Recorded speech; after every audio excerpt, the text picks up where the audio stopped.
memang sebuah cerita film, tapi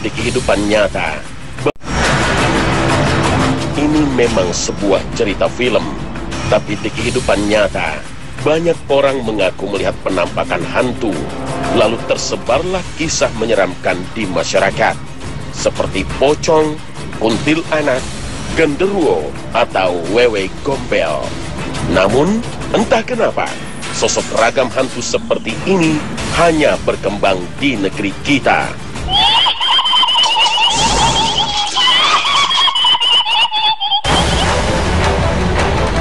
Konon, mereka adalah arwah penasaran yang mendiami sebuah tempat angker.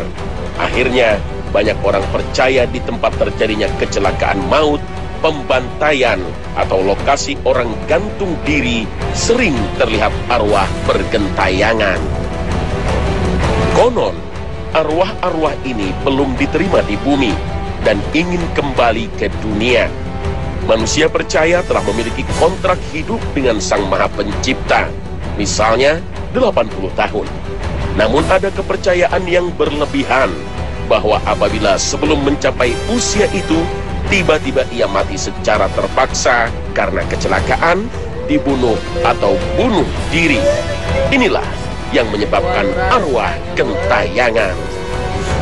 Benarkah? Adakah arwah penasaran? Bagaimanakah penjelasan Al-Quran dan hadits Nabi mengenai perkara ini?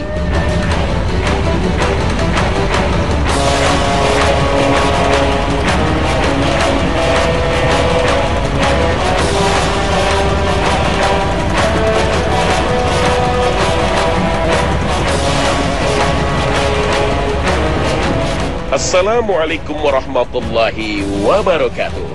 Selamat pagi pemirsa Trans 7. Khazanah Ensiklopedia Islam Dunia pagi ini kembali hadir ke hadapan Anda untuk saling berwasiat dalam kebajikan dan berbagi wawasan keislaman.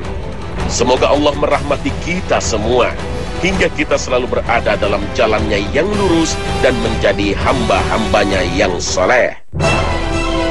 Masih ada orang yang percaya Elvis Presley, raja rock and roll era tahun 70-an, sering terlihat di rumahnya di Memphis, Amerika Serikat. Elvis yang dibunuh oleh fansnya sendiri seolah-olah ingin kembali ke dunia. Di negeri kita, cerita aneh seperti ini juga menyebar. Konon, ada orang yang pernah melihat sosok Nike Ardila yang mati karena kecelakaan mobil pada tahun 1995, atau Alda Risma yang tewas dibunuh di sebuah hotel pada tahun 2006. Cerita seperti ini tentu tidak bisa diverifikasi kebenarannya. Namun, kita hidup di tengah berbagai mitos yang sering menjebak kita untuk mempercayainya.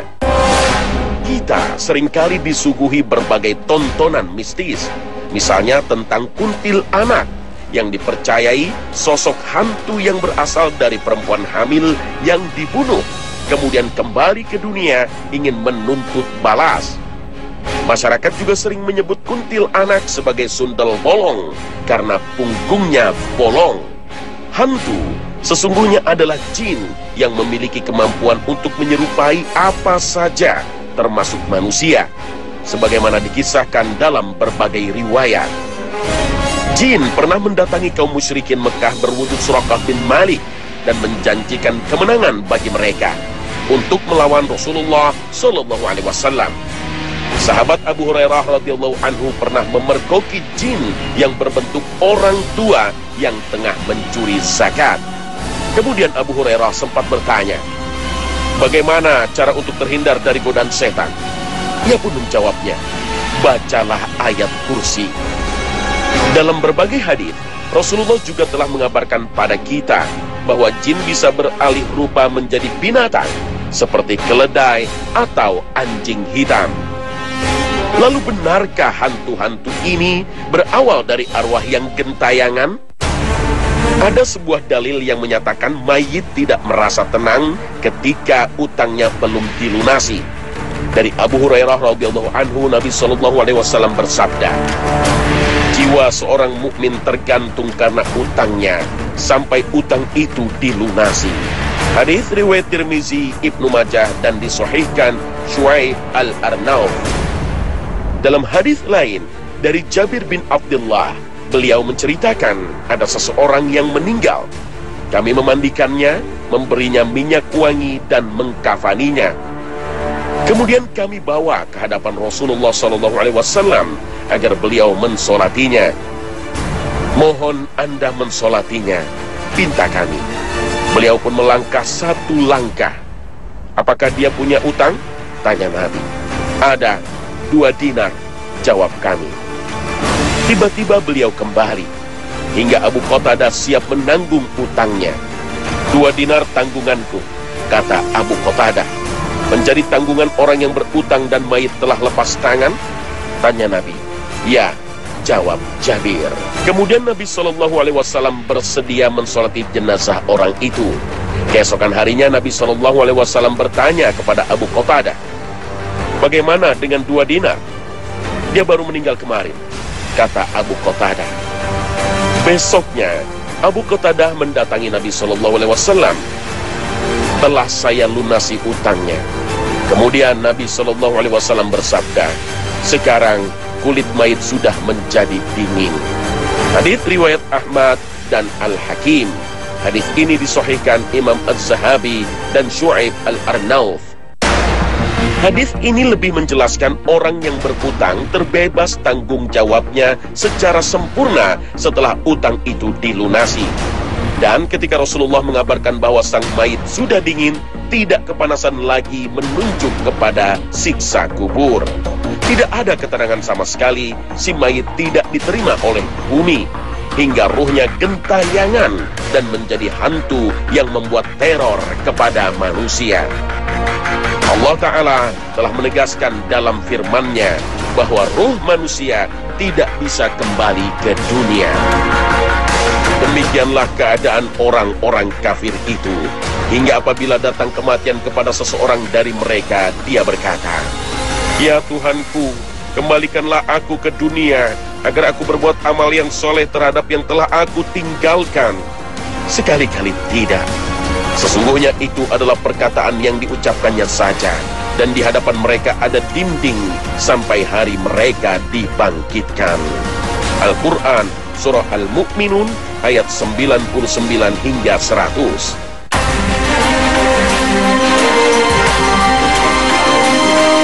Dalam tafsir Ibnu Katsir dijelaskan bahwa ayat ini menjelaskan tentang permohonan orang-orang kafir untuk dikembalikan ke dunia. Tapi tidak bisa terwujud, karena sebentar lagi mereka akan masuk ke alam kubur. Permohonan untuk kembali ke dunia juga diutarakan oleh orang-orang yang mati syahid berperang di jalan Allah, tapi dalam kondisi yang sangat berbeda. Sebagaimana hadis diriwayatkan dari Jabir bin Abdullah radhiyallahu anhu, beliau menceritakan, suatu hari Rasulullah SAW bertemu denganku. Wahai Jabir, mengapa engkau sedih? Tanya Nabi SAW. Ya Rasulullah, ayahku mati syahid, sementara beliau meninggalkan beberapa anak dan utang. Jawab Jabir, maukah kuceritakan nikmat besar yang Allah berikan kepada ayahmu? Tawar Nabi. Tentu ya Rasulullah, jawab Jabir. Kemudian Nabi SAW bersabda, Allah tidak pernah berbicara dengan seorang pun kecuali di balik tabir. Sementara itu Allah menghidupkan ayahmu dan berbicara dengannya secara berhadap-hadapan. Allah berfirman, wahai hambaku, mintalah sesuatu kepadaku, pasti ku beri. Ya Allah, hidupkanlah aku kembali di dunia, agar aku bisa berperang di jalanmu untuk kedua kalinya. Jawab hamba. Allah berfirman, telah menjadi ketetapanku sebelumnya bahwa mereka tidak akan dikembalikan ke dunia. Hadis riwayat Tirmizi dan Ibnu Hibban, disahihkan Syuaib Al-Arnauf. Jika ruh tidak mungkin kembali ke dunia, lalu bagaimana orang yang bermimpi bertemu dengan orang yang telah meninggal?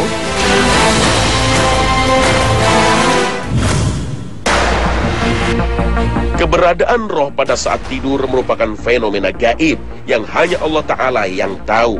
Namun, Allah telah mengabarkan dalam firman-Nya, Allah memegang jiwa orang ketika matinya dan memegang ruh orang yang belum mati di waktu tidurnya. Maka dia tahanlah ruh orang yang telah dia tetapkan kematiannya, dan dia melepaskan ruh yang lain sampai waktu yang ditetapkan. Sesungguhnya pada yang demikian itu terdapat tanda-tanda kekuasaan Allah bagi kaum yang berfikir. Al-Quran Surah Az-Zumar ayat 42. Diriwayatkan dari Sa'id bin Jubair dari Ibnu Abbas radhiyallahu anhu, beliau menjelaskan dalam tafsirnya tentang ayat ini. Sesungguhnya ruh orang yang hidup dan ruh orang mati bertemu dalam mimpi. Mereka saling mengenal sesuai yang Allah kehendaki. Ketika masing-masing hendak kembali ke jasadnya, Allah menahan ruh orang yang sudah mati di sisinya, dan Allah melepaskan ruh orang yang masih hidup ke jasadnya. Riwayat ini banyak dikutip, misalnya dalam tafsir At-Tabari dan Al-Qurtubi. Kisah para sahabat yang bermimpi bertemu dengan orang yang sudah wafat banyak diriwayatkan, antara lain kisah sahabat Thabit bin Qais radhiyallahu anhu. Ia meninggal saat terjadi perang Yamamah untuk memerangi nabi palsu Musailimah Al-Kadzab. Jenazah Thabit ditemukan oleh seseorang, kemudian ia mengambil baju besi yang dikenakannya. Setelah peristiwa itu, ada sahabat lain bermimpi bertemu Thabit bin Qais, kemudian berwasiat untuk mengambil baju perang dari orang itu dan menceritakan di mana posisi baju besi itu disimpan. Thabit bin Qais dalam mimpi orang itu juga berwasiat untuk menyampaikan kepada Khalifah Abu Bakar tentang tanggungan utang piutangnya dan budaknya yang dimerdekakan.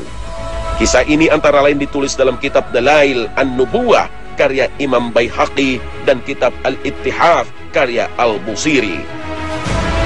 Dalam kitab Ar-Ruh, Ibnu Qayyim rahimahullah juga mengutip riwayat Abdullah bin Umar bin Abdul Aziz. Ia mengatakan, aku telah melihat ayahku di dalam tidur setelah kematiannya, seakan-akan dia berada di sebuah taman dan memberikan apel-apel kepadaku. Maka aku pun mengambil salah satunya. Aku bertanya, amal apa yang engkau dapati paling utama? Ayahku menjawab, istighfar. Tidak hanya bertemu dalam mimpi, sebagian ulama berpendapat bahwa mayit bisa mengetahui kondisi keluarganya. Dia merasa senang ketika keluarganya dalam kondisi baik, dan dia juga merasa sedih ketika keluarganya dalam kondisi tidak baik. Ada juga yang berpendapat mayit bisa melihat kondisi keluarganya selama 40 hari. Banyak ulama yang menasehati untuk tidak menyibukkan dalam persoalan gaib ini karena tidak memberi banyak manfaat. Lebih baik untuk menunaikan semua tanggungan mayit seperti utangnya, nazarnya, dan wasiatnya, kemudian mendoakannya. Hanya Allah Ta'ala yang maha tahu bagaimana kondisi ruh di alam barzah. Namun Rasulullah pernah berpesan dalam hadis yang bersumber dari Abu Qatadah, jika salah seorang dari kalian menangani saudaranya yang meninggal dunia, maka kafanilah dia dengan kafan yang bagus. Sesungguhnya para penghuni kubur itu saling menziarahi di dalam kubur mereka. Hadits riwayat At-Tirmizi, An-Nasai, dan Ibnu Majah.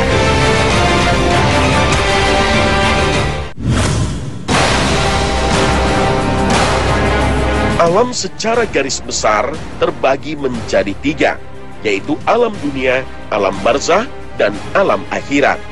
Ketiga jenis alam ini memiliki status dan aturan sendiri. Alam dunia adalah refleksi dari jasad, darul amal, tempat untuk memperbanyak amal. Namun sebaliknya alam barzah adalah refleksi dari ruh, sedangkan jasad sebagai bagiannya.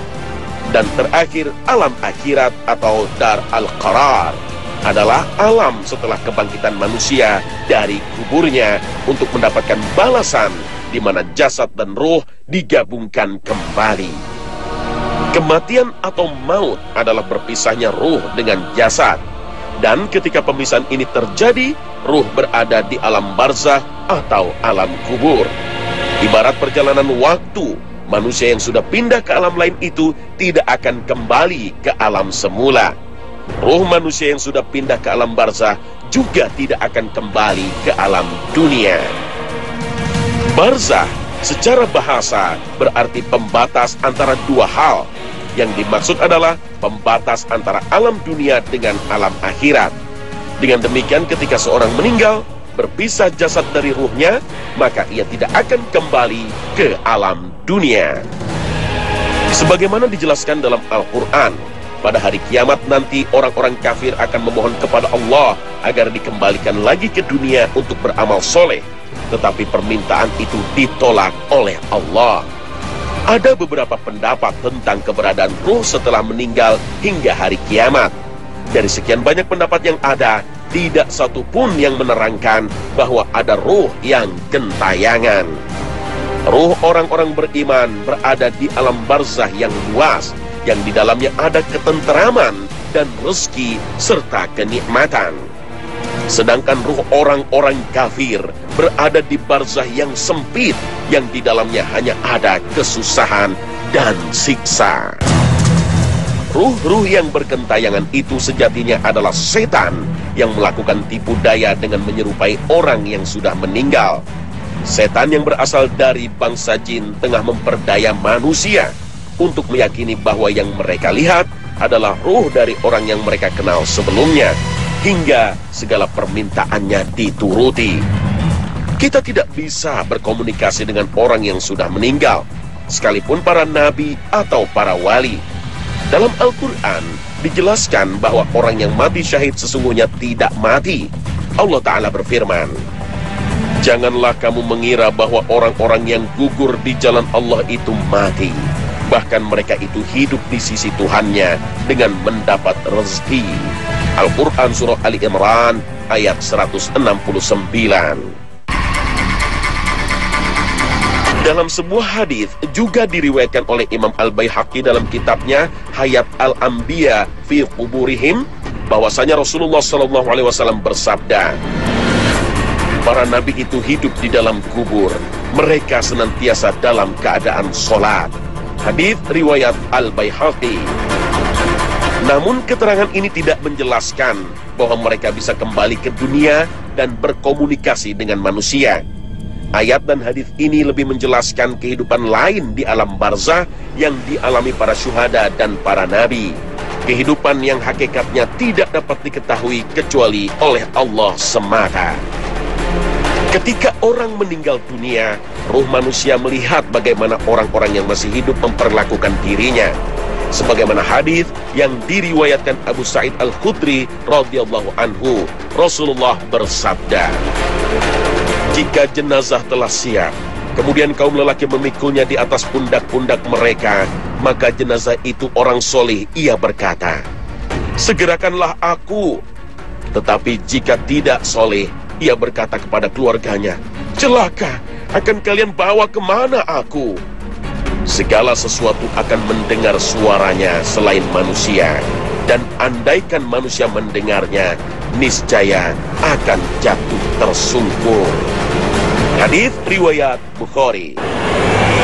Hadis ini sebenarnya hanya mempertegas tentang siksa dan nikmat kubur.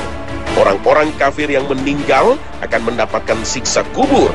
Jadi bagaimana mungkin ia gentayangan di bumi? Begitu pula orang yang beriman dan beramal soleh akan merasakan kenikmatan di alam kubur. Jadi sekali lagi, orang yang kesurupan roh leluhur sesungguhnya adalah tipu daya setan, karena setan diberi kemampuan oleh Allah untuk masuk ke tubuh manusia dan beredar di aliran darahnya. Na'udzubillah minasyaitonir rajim.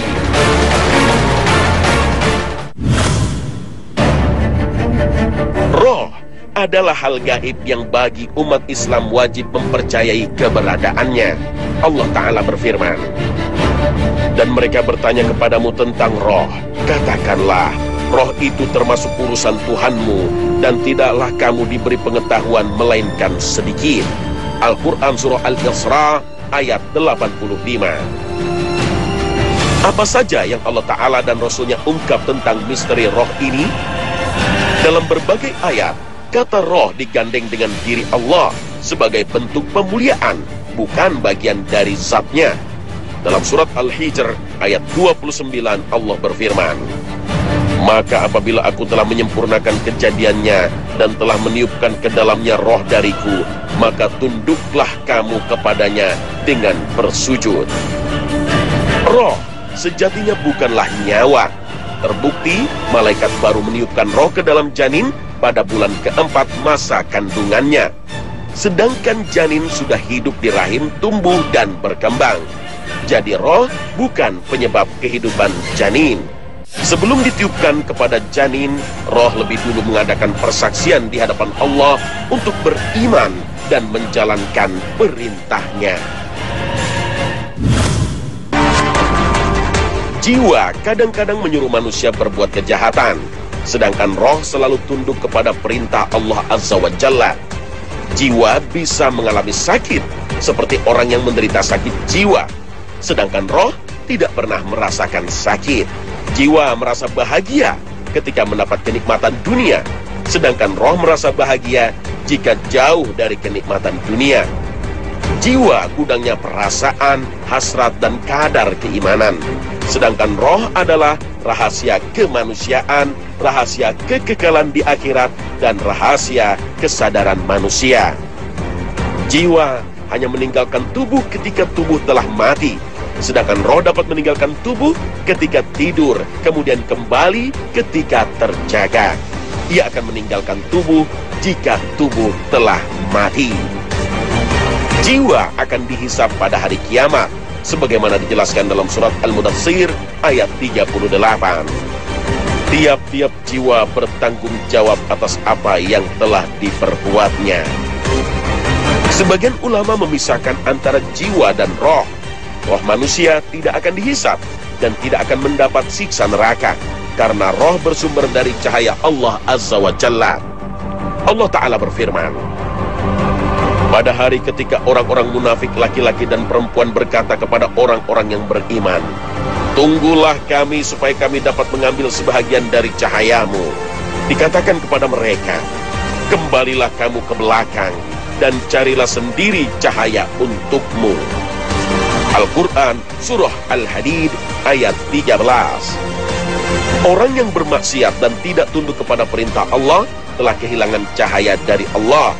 Inilah yang dicari-cari mereka pada hari akhir kelak. Ruh adalah perkara gaib, dan kita hanya diberi sedikit pengetahuan oleh Allah Jalla Jalaluh. Karena itu, sikap terbaik kita serahkan hakikat kebenarannya kepada Allah. Wallahu a'lam. Dan yang terpenting, apa yang kita persiapkan selama di dunia untuk menghadapi hari akhir itu. Pemirsa Khazanah, tak ada cara lain untuk mempersiapkan bekal kita di akhirat kecuali dengan keimanan yang kokoh, hati yang bersih, dan amal soleh. Allahumma salli ala Muhammad. Wabillahi taufiq wal hidayah. Wassalamualaikum warahmatullahi wabarakatuh.